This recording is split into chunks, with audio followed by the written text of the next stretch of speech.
আমাদের অনেকের মাথা ব্যথা হয়, শরীর ব্যথা হয়, হাঁটু ব্যথা হয়, কোমর ব্যথা হয়, পিঠ ব্যথা হয়। ব্যথা হয় কিনা?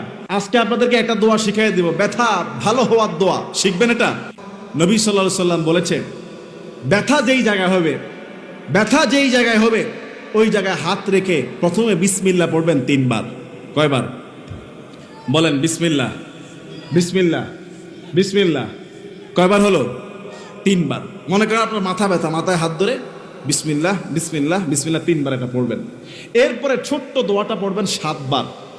কয়বার? ছোট্ট দোয়াটা পড়বেন 7 বার। আমি যেমনি পড়েছি হাদিস অনুযায়ী হাত রেখে পড়েছি, সঙ্গে সঙ্গে একটু পরে ভালো হয়ে গেছে।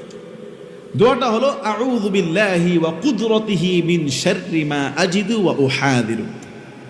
কি 30 সেকেন্ডও লাগছে বলতে? ছোট্ট দোয়া। বলেন আউযু বিল্লাহি, সবাই বলেন আউযু বিল্লাহি